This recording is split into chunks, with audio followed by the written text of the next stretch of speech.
Nefis Lezzeti Tarifleri kanalımdan herkese merhabalar. Bugün sizlere çok güzel bir tarifle geldim. Bugün reçel yapacağız. Ne yapacağız? Bugün mandalina reçeli yapacağız. Mevsimi artık bitmek üzere. Söylemekte zorlanıyorum. Mandalinalar ağaçlarda artık bitmek üzere. Ne yapalım? Birazcık yapalım ki şöyle bir hem vitamin alalım hem de mis gibi bir mandalina kokulu reçel yiyelim dedim. Mandalinalar burada. Ne kadar?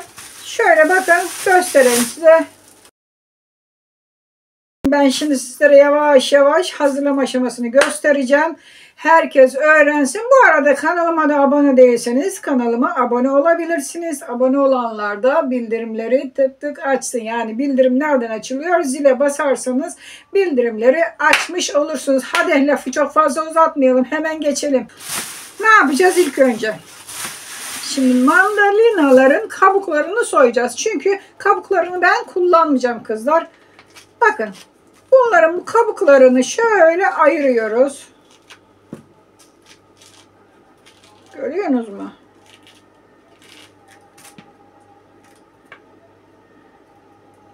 Özellikle kabuklarını kullanmayacağım. Tabii kabuğunu da kullanıp da yapanlar var ama biz kullanmayacağız.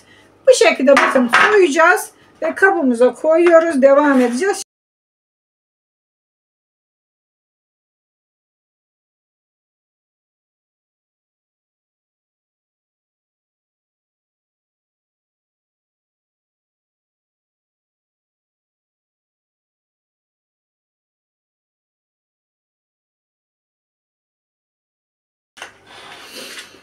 Evet, gördüğünüz gibi mandalinaları soydum. Bu kadar hazırladım. Birkaç tane de bıraktım. Onların suyunu sıkacağım.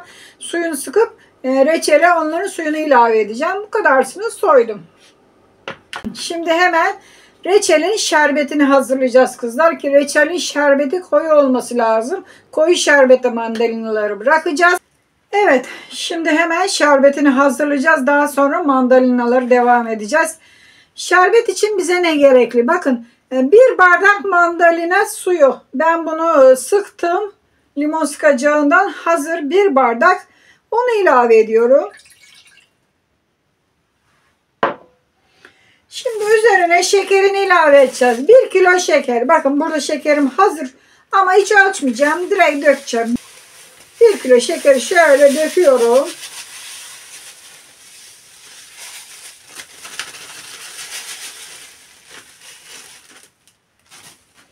Bir kilo şekeri de döktüm. Şimdi suyunu koyacağız.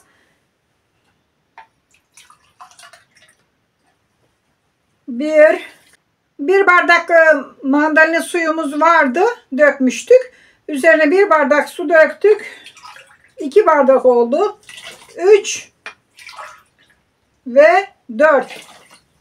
1 kilo şekere toplamda 4 bardak dökmüş olduk. Hazırladığımız şerbeti şimdi ocağa koyalım. Koyu bir şerbet olana kadar kaynayacak. Daha sonra devam edeceğiz. Hemen ocağa götürelim.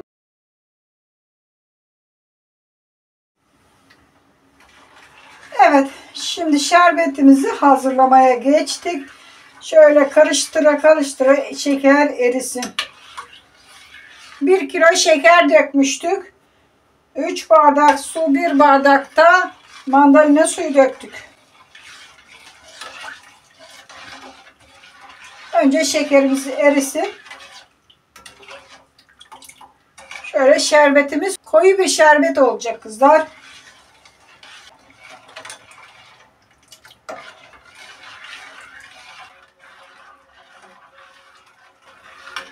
Şekerimiz güzelce eridi.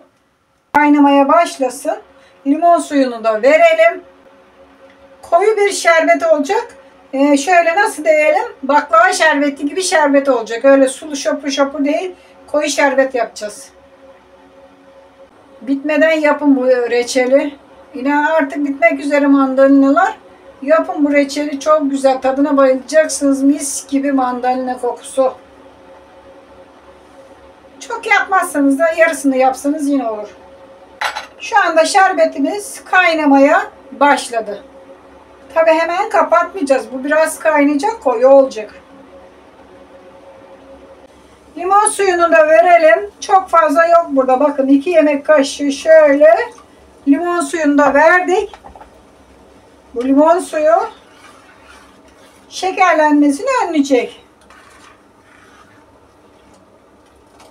Reçelimizin şekerlenmesini önleyecek. Bu kaynamaya devam etsin. Şerbetimiz burada kaynasın. Biz mandalinaları dilimleyelim, hazırlayalım. Bu koyu kıvam olacak zaten. Bu kendi kendine kaynasın. Hemen oraya geçelim. Evet, şimdi mandalinaları dilimleyeceğiz kızlar. Hemen dilimlemeye başlıyoruz. Bakın bunları güzelce kabuklarını şöyle almıştık. Gene de var üzerinde ama olsun, zarar etmez. Bakın şimdi böyle halka halka dilimleyeceğiz.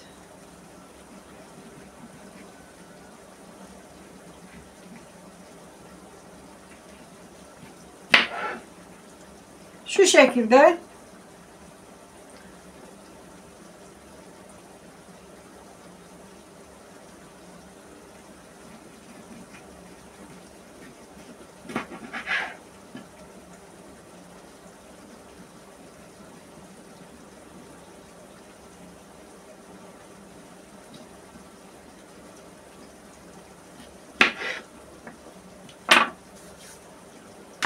Alıyoruz buradan.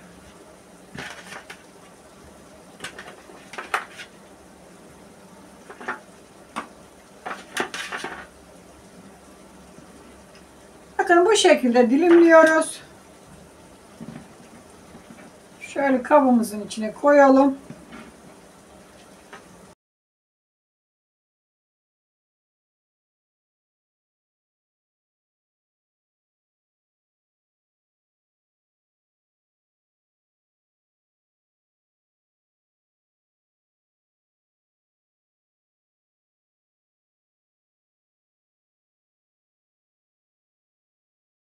Evet.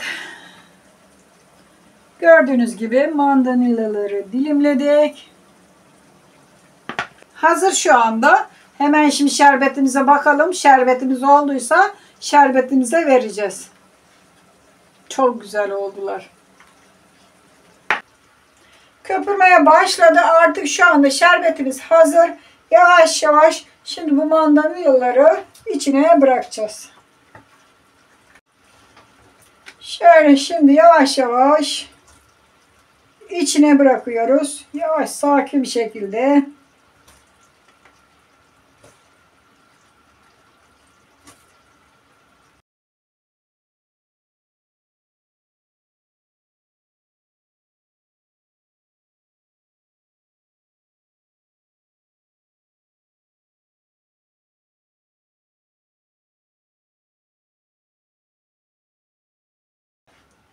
Şerbetin içine mandalinaları bıraktık. Şimdi hiçbir şekilde kaşık falan değdirmeyeceğiz.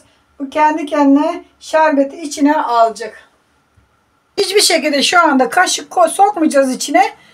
Bu yavaş yavaş üzerine çıka çıka reçel haline gelecek. Tabii içine mandalinaları bırakınca soğudu şu anda şerbet.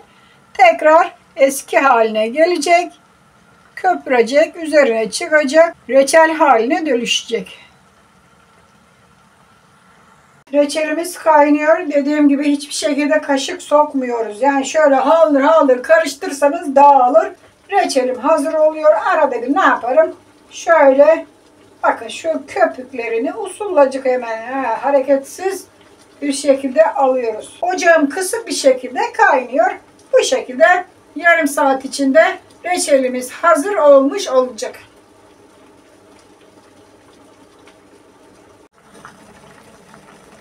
Gördüğünüz gibi hiçbir şekilde dağıtmadan reçelimizi yapıyoruz.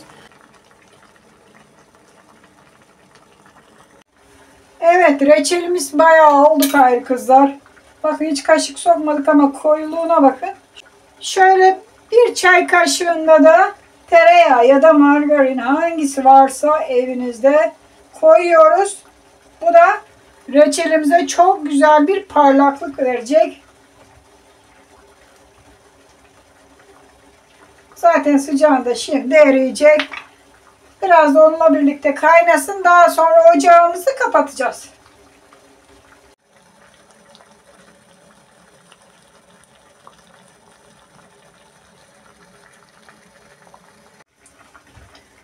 Evet, reçelimiz hazır oldu. Kıvamını da aldı. Şimdi ocağı kapatacağım. Tamamen soğuyana kadar şerbetin içinde bekleyecek.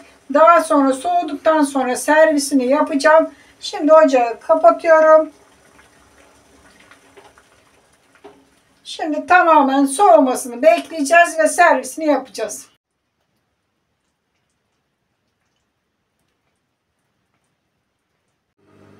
Evet, reçelimiz soğudu. Şimdi servisini yapalım. Servis tabağına reçelimi koyuyorum. Bakalım beğenecek misiniz? Böyle yavaş yavaş. Oo, çok güzel.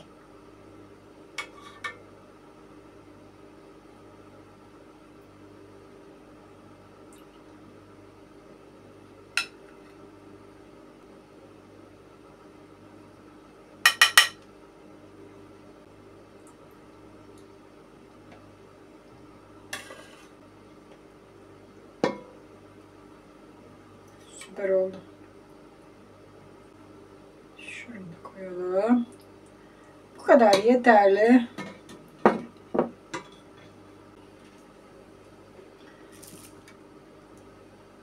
Mandalina reçelimiz hazır. Evet, görmüş olduğunuz mandalina reçelimiz hazır oldu arkadaşlar. Kalan da tencerede duruyor. Daha sonra onları bir kavanoza dökeceğim. Sizlere servisini yapmak için koydum. Muhteşem görünüyor var ya. Evet arkadaşlar, umarım sizler için hazırlamış olduğum mandalina reçelini beğenmişsinizdir. Çok kolay bir şekilde hazırlanıyor. Tariflerimi beğeniyorsanız beğen tuşuna basın. Kanalıma abone değilseniz abone olun. Sosyal medyada paylaşın tariflerimi. Hoşça kalın, afiyetle kalın. Daha bakalım ne güzel tariflerde görüşmek üzere. Kendinize iyi bakın.